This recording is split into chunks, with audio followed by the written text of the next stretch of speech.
Hi you guys, I'm here to review a laundry powder that I bought on Amazon. This is called Molly's Suds, and it is an ultra concentrated, formulated with earth-derived ingredients. All of the power and none of the risk. Here's the packaging right here.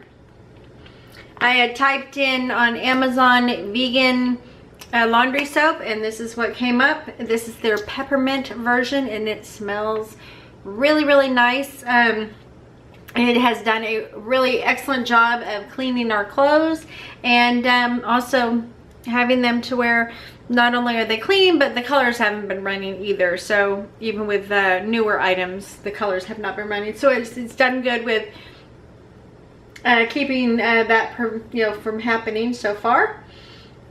And yeah, this container right here does 70 loads of laundry. We have probably already done about 10 loads so far out of this. And yeah, I'm definitely going to rebuy this, and I would definitely recommend it to others. I'm going to see if I can find a link for this. I'm sure I can. Like I said, it was on Amazon. I put an associate's link below to this product.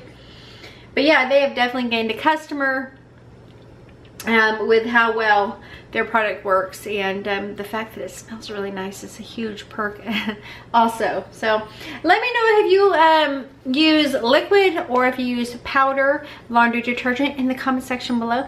Thank you so much for watching, and I'll see you in the next review.